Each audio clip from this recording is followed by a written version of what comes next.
Welcome to Shannon's Lumber Industry Update. This is episode 19, and I just came off of that 3-part series about how to buy lumber, and I kind of ditched my original format of doing like a single topic show and then answering questions on the next show in favor of getting that buying lumber series done, because I know a lot of people express interest in it. So needless to say, there have been some questions backing up. There's been some industry news backing up. So I'm going to dive in this week with a whole variety of topics, and I might end up doing a couple more shows after this just to catch up with some of the questions. So first and foremost, thank you everybody for continuing to listen to the show, continue to be interested in the show, and sending in questions, sending in stories that you're finding on the internet. It's fantastic. It was always kind of the doubt in my head is, would people find this show interesting? Would we continue to find cool stuff to talk about? And so far, there seems to be no end to the things that we can cover. So I do want to jump kind of right into some of the feedback that I've gotten. And again, some of these may touch on episodes that happened quite some time ago since I took that buying guide break or whatever. But Tommaso wrote in reference to a gentleman who wrote about some of his private land. And Tommaso says, you had a question from a guy who just bought some land and wanted to get some trees milled and whether to bring someone in or haul the logs out, etc. I think you might have missed an option open to him, which is to have a timber company come in and sell off some of his trees. If he's got a large enough lot and desirable trees and the market is strong enough, he could have his land selectively timbered and request some of the logs for himself. He'd potentially make some money along the way. This is a great third option. Now, you have to, finding somebody that can do this may be the most difficult part. The large commercial logging companies are looking for large bits of land, that to make it worth their while, they're looking to haul out a substantial tonnage of logs. And if it's, to selectively harvest, if it's a softwood forest, the best bet is to come in and probably clear cut it. Well, that could be a problem depending where the plot of land is, how close it is to neighbors' land, whether or not you want your land clear cut or not. If it's hardwood, it will be selectively forested. The forestry company needs to come in and kind of survey the land and figure out where the trees that sustainably should be or could be taken down without affecting the ecosystem. You may also run into situations where suddenly environmental impact studies have to be done. It all depends upon where the land is and how much open land is around it. If you have a couple hectares of land surrounded by thousands of hectares around you, it may not be that big of a deal, but you have to be very, very cautious if you have your land commercially logged that there isn't some sort of environmental impact, and you don't want to get sued by, somebody like Greenpeace 5 years from now because they've discovered that you did this. And yes, it is your own land, but there has been legal precedent that can cause problems here. Now, I'm sounding very negative on this idea. It is a very legitimate idea, and done correctly, it actually can be a really boon to the landowner because A, you can get some of the logs, some of the wood that you actually wanted. B, you make some money by selling some of your land, and you could possibly set up a longer term contract where that company could come back every couple of years and thin things out and buy some of those logs from you or give you some of the logs they cut down. So it's legitimate. Just be aware that, there's always strings attached, right? You got to be very cautious about this and making sure that everything is on the up and up, which brings me to my next point, though. If you do contract a company, they know this stuff and they're going to be aware of these things because they have to deal with it in their day in and day out of their business. If you just call some dude on Craigslist who's going to come out and, saw some stuff up with a wood miser, you got to be a little cautious there because you don't know all those extenuating circumstances. My apologies to the lawyers in the audience, but there are a lot of lawyers out there, folks, and there's always someone who's going to be ticked off by what you're doing who has enough money to hire a lawyer and take you to court over it. So just because it's my private land does not necessarily actually mean that much. And if there are lawyers who want to speak up and say, you're wrong, it does mean something, I would love to hear it because I've heard legal precedent where companies like Greenpeace have come in and caused all kinds of problems on a private landowner's land by taking down some trees because it hurt a bug or a squirrel. And I love the bugs and the squirrels as much as the next guy. It's just one of those things you got to be very, very cautious about. Thank you, Tommaso. Very, very good point. Todd wrote in about the tariff issue that we talked about a while back. He says on your recent podcast on tariffs, it was very accurate, but there is one thing many people leave out. the exchange rate between the US and Canadian dollar currently makes up for more than 20%, makes up more than the 20% tariff and anti-dumping duties that we have imposed on the Canadian forest industry. Unfortunately, there has either been duties or the SLA, the Softwood Lumber Agreement, since the mid-'80s. I think it goes back to the mid-'70s, doesn't it, Todd? Or maybe that's the anti-dumping. Regardless, it's been there decades. So I don't agree with the tariffs. This is Todd speaking. I don't agree with the tariffs, but it is something the lumber industry has had to deal with for a very long time. It's very true, and it's funny that this has all come up very recently. And it's all a political thing. Everybody's blaming Trump, and this actually happened during the Obama administration. People got mad at Obama, and if you go back far enough, you'll see that people were getting mad at George H.W. Bush. I don't think W had to deal with this, but he had that whole war thing going on. This has been going on for a while, and whoever's in the White House at the time gets vilified for it. So yeah, it's one of those things that it's nothing new, and it's a very key point that exchange rate does cause all kinds of problems. And even without the tariffs, that is a major issue when lumber is shipped across the border. So it's a global economy. We, as North Americans, also end up on the nice end of the deal when we're importing lumber from far-flung reaches of Asia as well. So yeah, exchange rates are certainly something to be considered. I know there's many times in my office where we've got a container of some material that's on order, and the sawmill gets to us and says, okay, we're about ready to ship this. And it's like, well, let's check the markets first. And it's like, okay, can you ship it today? Because the euro to the dollar or whatever it is, whatever usually it's a lot of euro because there's a lot of European companies, but we can come out ahead on the deal. Of course, at the same time, that company is thinking, hey, we're going to make more money because of the exchange rate right now. So we're just going to ship it right now. And then they call us 3 days later and say, oh, we shipped it and here's the invoice. And you're like, no, you were not supposed to do that until you talk to us. But, such is life. Got to play the exchange rate game. Todd does go on to say that also on the thermally modified wood that I talked about, the company that Todd, worked for sold a few truckloads of the material back when it started getting popular. They were using number 2 Southern Yellow Pine, and all the flat grain raised and the decks were built out of them were unacceptable. And there were 2 lawsuits I know resulting from it. Personally, I think the product in question was overbaked and the wood also became brittle. Yeah, this is a major problem. And I'm not just talking about thermally modified wood. I'm talking about some of the composite decking material. I'm talking about even some of the, not specifically the Akoya brand, but those chemically modified type products. I mean, even going back to the early days of pressure treated, and you still have issues with pressure treated material. Anytime we are modifying the material, there's stuff that can happen. There's so many variables at play dependent upon where that exterior wood is laid down, how it's been used, how it's been joined, what finish went over top of it, and what the individual species were and where that tree came from. The key example of showing that wood is truly organic is the guy that bought a bunch of oak from a sawmill near Seattle.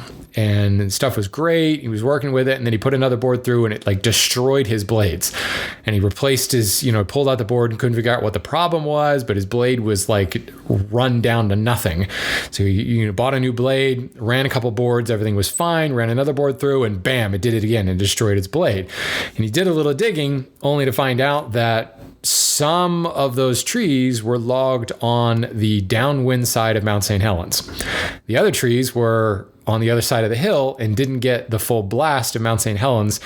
So basically the trees in the path of Mount St. Helens were I don't know, we'll just pick a number, 30% volcanic ash. So it was one giant pumice stone infused tree, and it was running rocks over his table saw blade. And all the same species came from the same concession, but those trees where they were located, totally different log, totally different board. Same thing can happen in even a more natural way, without a volcanic eruption, just the soil chemistry, depending on where it is in relation to a stream, where it lies on a hill, one log to the next can be totally different. And once you start thermally modifying or chemically modifying these materials, those oddities, those unknown variables can cause all kinds of problems. But let's face it, there's also working at the kinks in the production system. And, we find this great product, great, push it to market, make a profit on it. And were the long-term studies done? No, maybe not. Maybe they were. Maybe they just didn't take into account everything. So anytime you're dealing with a composite or an engineered material, you want to have an idea of how long it's been on the market and how has it been traditionally used, what studies were done. Definitely the industry has gotten a lot better about it. I don't know the time frame that Todd is talking about here, but torrefied wood's been around for several decades. Same thing with composite decking. It went through major upheaval with mold and delamination of the capstock. All kinds of lawsuits happened there.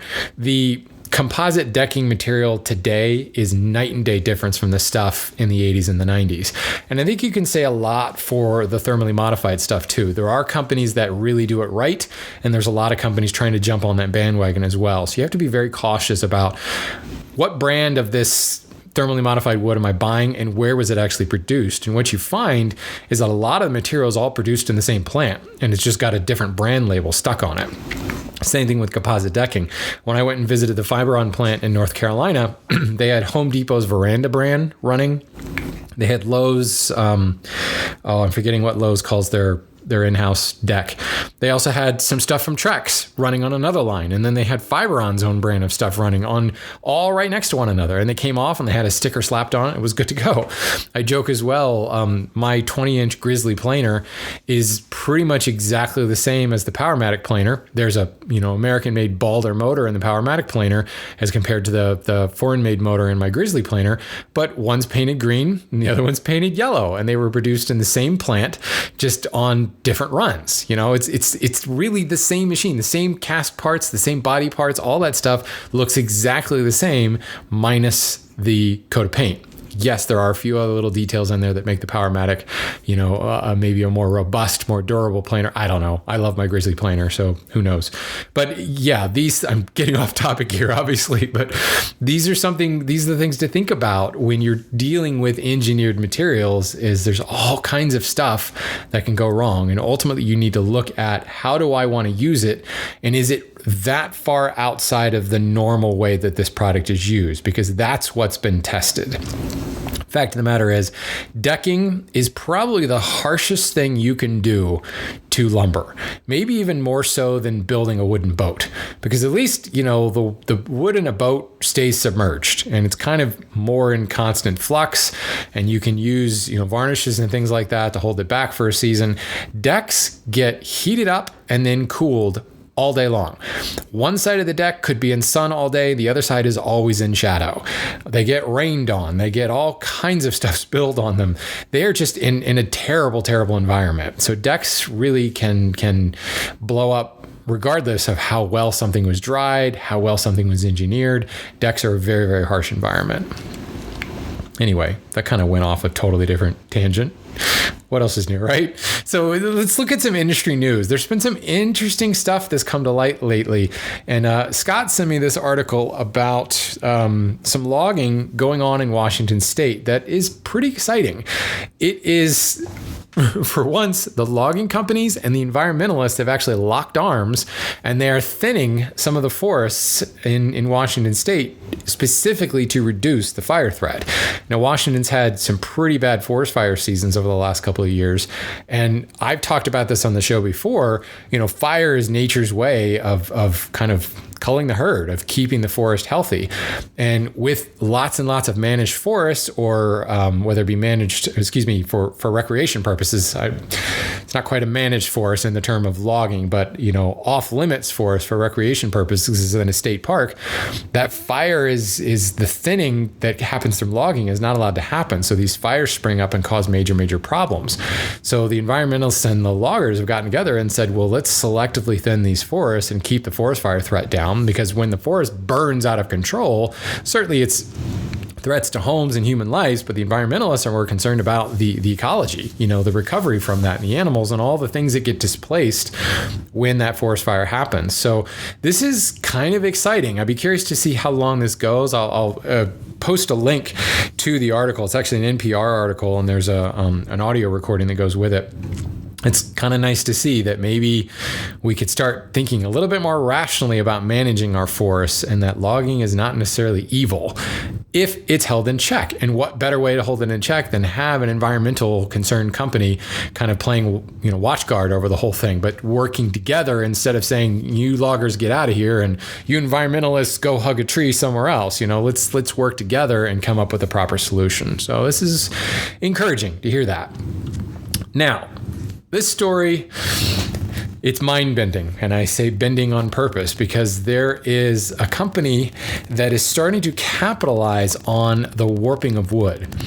As woodworkers, we understand that wood moves. You get a board that's cupped or twisted. It's because as it's dried, wood dries, moves anisotropically. It moves differently in one direction over the other. So it's going to cup and bow and twist. Well, here's a company that is recognizing, rather than steam bending or heat bending our wood or cutting curved shapes out of it, why don't we capitalize on wood's natural tendency to cup as it dries and see if we can bend it into the shapes that we want. And they're essentially cross-laminating, very much like plywood, 2 sheets of wood and letting them dry into a predetermined shape. So by varying the thickness of each board and even the moisture content, they can get it to bend into, I planned for that cup.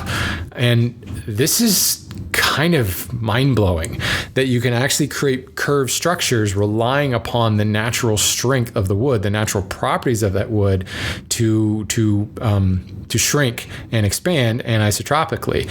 So this is like, building a chair. You see these guys that actually what's the word I'm looking for? Prune and cultivate a tree to grow into a chair shape. What's the word I'm looking for? They put them on trellises and things. And I keep wanting to say train the tree, but training a tiger, not training a tree, whatever. They actually grow a tree shape out of it by, teasing the tree one direction over another. You're relying upon the natural strength of those fibers. Here, we're relying upon what we consider to be a weakness, that tendency to cup, and they're actually making curved shapes out of it. If you Google the Erbach Tower in Erbach, Germany, you'll see this kind of a double helix twisting tower shape that was built using this process. All of that wood was bent through natural warping. And again, I'll include the article to Popular Mechanics because this is just way cool. I could just see kind of getting this down to more of a science and creating specific shapes to order by using this warping tendency. It's just really, really cool stuff. So in the past, I've spoken about not only the journey that lumber takes from the forest to your lumber rack, but I've also talked a lot about some of the sustainable harvesting sources and how banning a particular species usually can be the worst thing for the sustainability of that species, because the indigenous folks in the forest suddenly now have no reason to protect that tree. Their forest is what was getting them some revenue, or they owned some section of forest and they were able to sell it to a logging company in order to feed the family.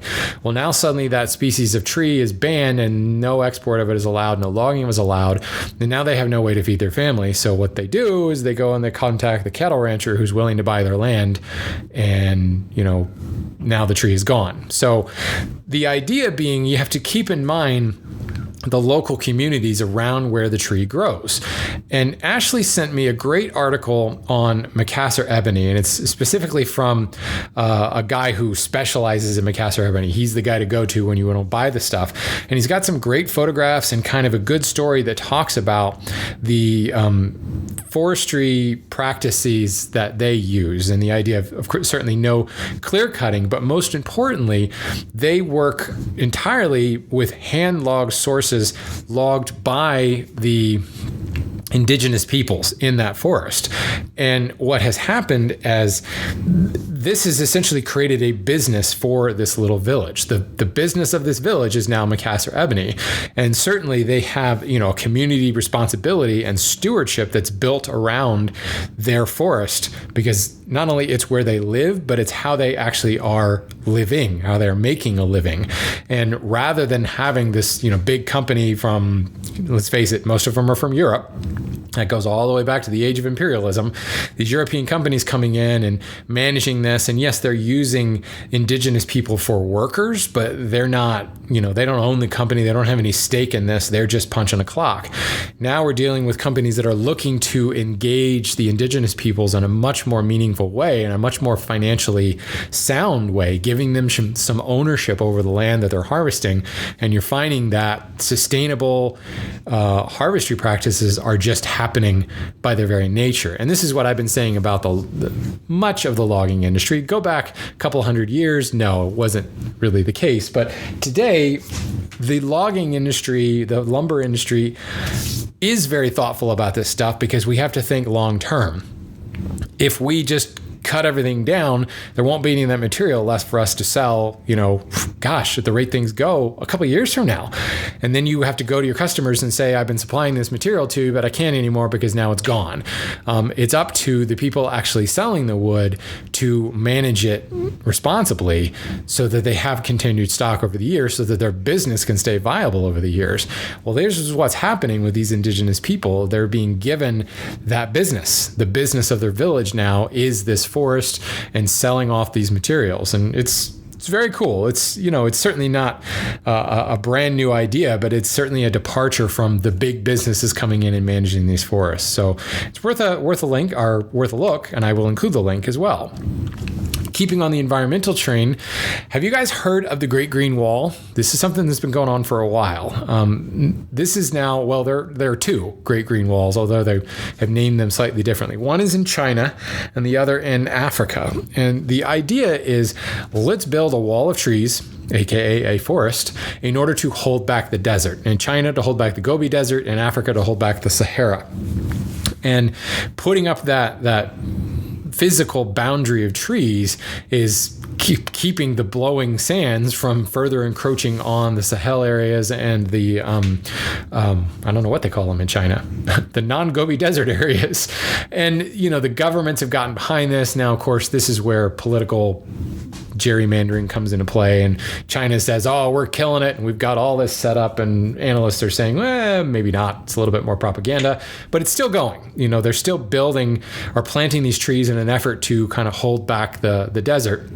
And the same thing happening in Africa. They're going at it from slightly different perspectives, and a lot of that is driven by politics and, frankly, money. And the article is worth reading. I will, of course, include a link to it. But this goes back to several episodes ago. I talked about how the whole global warming idea, people have said, the research group in Germany, was it, I think, said global warming could be reversed, essentially. All of the carbon that the entire history of man has put into the atmosphere could be reversed if we planted all of these, I can't remember the number now, billion hectares of trees. Well, here are some places that those trees could be planted, and it's already happening. The Great Green Wall is going into some of those areas that was listed by this study as available land that wouldn't be like encroaching on cities and things like that. So already the work is underway. So I'm choosing to be optimistic about this. If you read this article about the Great Green Wall, you'll see some of the seedy underbelly of the whole thing and how it may not be going as well as everyone says it is. But I think the African Green Wall is certainly going along better than the Chinese one. And it certainly gives us hope that this idea of planting more trees in order to sequester more carbon could actually work. Yay! So anyway, let's move on to some questions, some emails here. I have spoken about composite lumber a fair amount. I talk about it again today. But Dale wrote in and said, are there any good composite materials on the market that can be cut and shaped like real wood? And the answer is yes. Certainly, plastic lumber has been around for a while. They stopped calling it that and called it composite lumber because what makes it cut more like real wood is the composite hybrid nature. There is wood flour, there is wood fiber in there being bound together. The pure plastic stuff doesn't quite cut the same as wood because it's not wood. But the issue here is while it will cut and it will route and shape, and you can put a profile edge on a lot of the composite lumber that's out there now, it doesn't look the same. I mean, it looks like composite. It looks like, regurgitated termite barf that's been glued together. So it's one of those things you have to think about it. If you're going to cut it and shape it, it's probably going to be painted, or you're embracing the whole plastic lumber idea and you're sticking with it there. But I would say most of the composite material on the market is going to cut and shape like real wood, if not, dare I say, better than real wood, because real wood has variations in density from early growth to late growth. You're going to see that variation. Wood is going to have rotten spots. It's going to splinter. It's got grain direction that can cause problems and tear when you cut across the grain too aggressively. Composite lumber doesn't have grain direction. It doesn't have that varying density from one spot to the other. So it actually machines more like a metal. It machines a lot better than wood. The thing you have to worry about are the capstock things. And this is a lot of the decking material where there is a wood flower composite center with a pure ethylene capstock around it. And that thickness of that capstock will vary from one manufacturer to another. So it's pure plastic on the outside and wrapped around the wood flower composite. Some of them wrap all the way around. Others only wrap around the top and the sides of the surface, leaving the wood flower exposed on the bottom. The fact of the matter is the center core is just as weather resistant, maybe not just as weather resistant as the pure plastic stuff, but it's been subjected to the same tests as the ethylene capstock. And moreover, a lot of these manufacturers have this like molecular bonding between the capstock and the wood flower center. So it doesn't come apart. Like, it's molecularly bonded. You might have to split the atom, and then you're going to create fission. And fission in the wood shop is never a good idea. That generally results in loud explosions and shadows burnt onto the wall. Bad idea. Yeah, you don't want Hiroshima in your wood shop by splitting the atom. But the point being, you might run into a density difference from the capstock into the wood flower center, but that's a decking product. It's really being sold as decking. It's already shaped and extruded as a decking board. So if you're just looking for composite lumber, there are companies that make pure composite lumber, and it's that wood flower center that I'm talking about. And the stuff mills and cuts perfectly well. So yeah, if you're looking to do something along that line, give it a go. Just recognize it is composite. There is wood product in there, so you will still see some movement, not nearly as much, but it's not like a perfectly stable product at the same time. You still want to treat it like you would wood, just with a little bit more cavalier attitude. How about that? Brian wants to make his own plywood. So he says, I'd like to create a stable panel of walnut for a project. Can I resaw thin pieces and alternate grain direction and have a solid walnut plywood panel? Any tips or concerns, especially around glue type, vacuum bags, or alternatives, multiple strips on a layer to make it wide enough, etc.? Easy answer, Brian. Yes, you can do this. There's absolutely nothing wrong with having a single species panel. In fact, some of the finest commercial plywood products on the market are 100% the same species. The good quality marine plywoods are all the same species. They're all Akume or they're all Sapele throughout. So there really is there is a face veneer in the fact that there is veneer on the face, but it's not a face veneer in that it's a thinner, different species from the core. It is the exact same species, moreover, the exact same thickness of the ply, because it's just all the same species. So absolutely you can do this, and it's going to be probably a more predictable panel because you've got the same species. Ideally, you've cut them all out of the same board, so you've got, the same dryness and all that stuff. Really, when it comes down to creating stable plywood, it's making sure your individual plies, your individual veneers are dried evenly and consistently from one ply to the other, so that when you are laminating them, pressing them together, you're not having a differential in moisture throughout the stack, which will cause warping. That's not a good thing.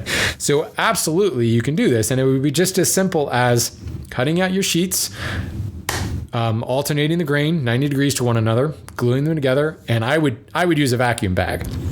Commercial plywood plants use pressure and heat to activate their glue, but they have ginormous presses that put thousands and thousands of kilonewtons of force into the panel.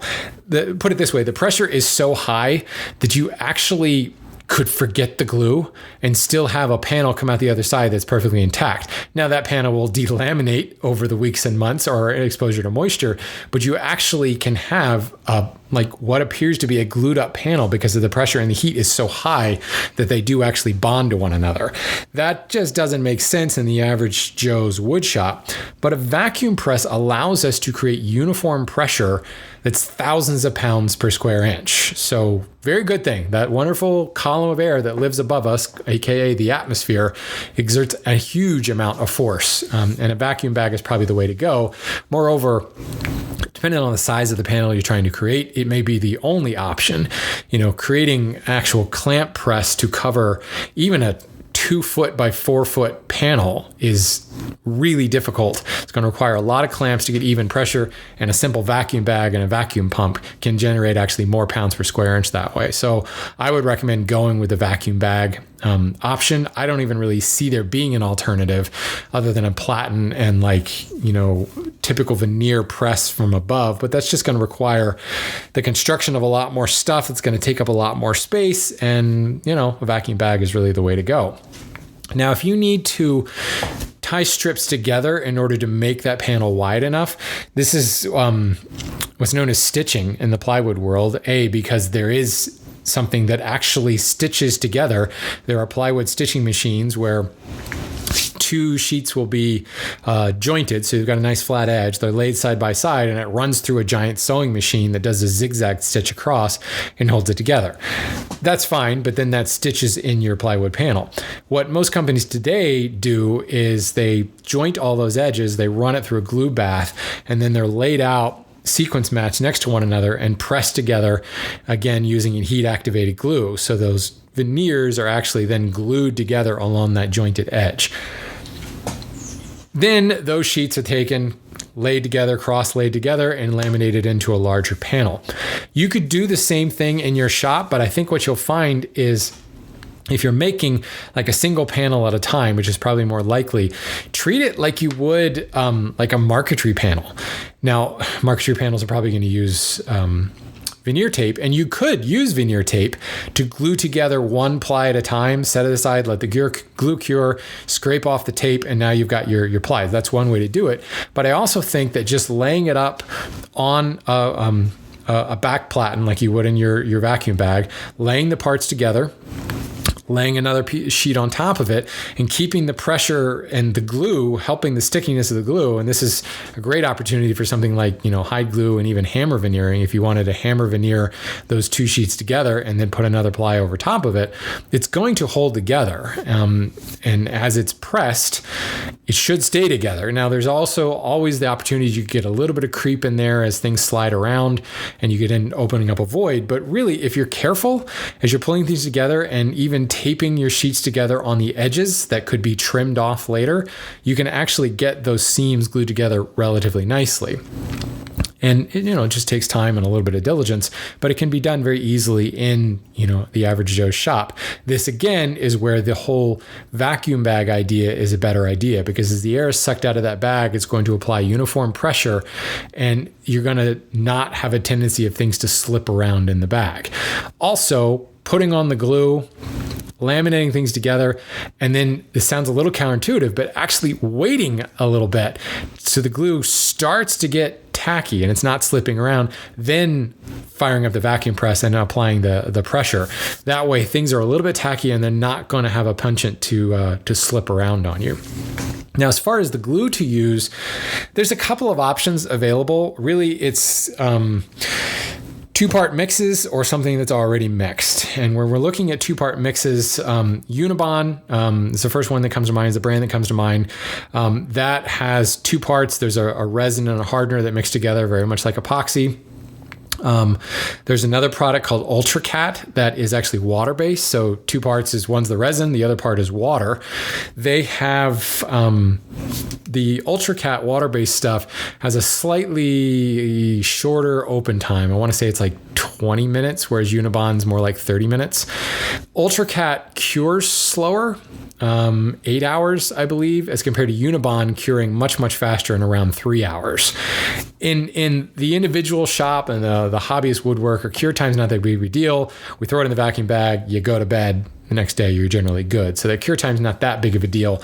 I know when we did a big laminated beam project, the cure time was a big deal because we only had one vacuum bag and we had 38 beams to veneer. So we wanted to get them in and out of that bag as fast as possible. So the faster cure time was kind of a big deal. Now the cure times can be sped up by adding heat. So if you want to crank up the heat in your shop, it will speed things up. Both of them, though, dry to a very hard, and like the edges can actually be sharp and cut your hands because they dry quite hard, but they're hard yet flexible enough to allow for creep and flexible enough to allow actually, I should say flexible enough to allow creep that needs to happen as you're pressing it, but they dry rigid enough to prevent spring back. So like if you're doing a bent lamination, a 2-part mix like Unibond or UltraCat is a really good idea because it's going to hold it together while you're pressing it, but then as it dries, it's so rigid that it's going to hold its shape and you're not going to see serious amounts of spring back. The other stuff, cold press glues, what it'd be called, would be where it's just in a glue bottle. There's Express Press, I think. You can get it at Joe Woodworker that I've used quite a lot. It dries very rigid and it actually will control the creep entirely. So if you're doing like a marquetry panel and you're just laying a thin layer of veneer over some sort of substrate, or even putting it over a solid wood substrate where the substrate is going to move, but you don't want it to tear apart your marquetry, that cold press glue can actually be a really good option. And it's got about the same working time, but the cure time is like an hour. Cool stuff. So frankly, if I were laying up a panel, like, small end being 2 foot by 4 foot, all the way up to a 4 by 8 panel, I would want to use a Unibond product just because it's just more time tested. The stuff that the plants, the actual plywood plants are using are these days, they're soy-based glues in order to be CARB compliant or TSCA Title VI compliant now.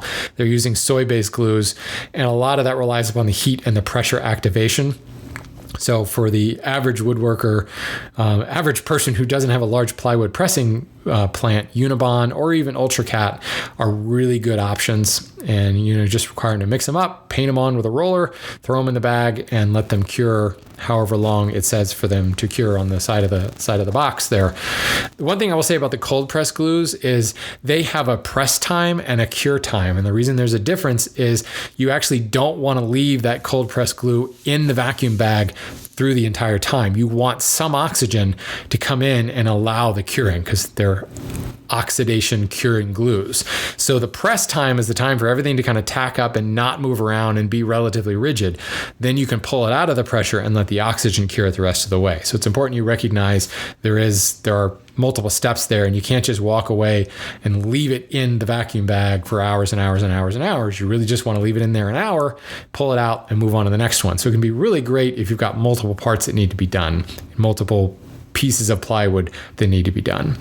So good luck with that, Brian. I hope that answers your questions.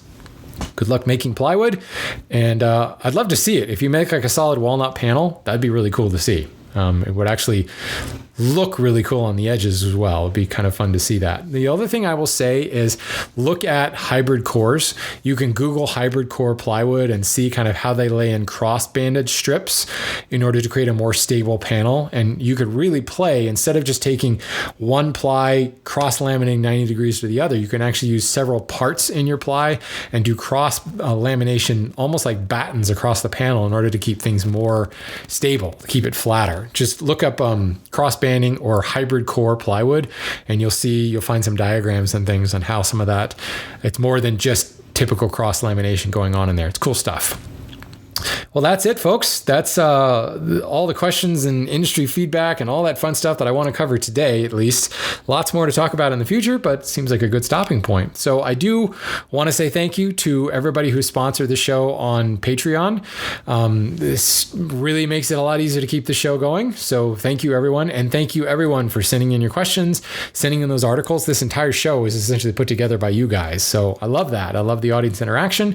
And again, on my last episode, I talked about anybody who wants to do kind of that lumber shopping list thing. I've had a couple of responses, but I will throw it out there. People who have a project in mind and want to come on the show and work through your lumber shopping list, and hell, even an opportunity to talk about your lumber yard stories and how they could have been better. Maybe I'm all for that.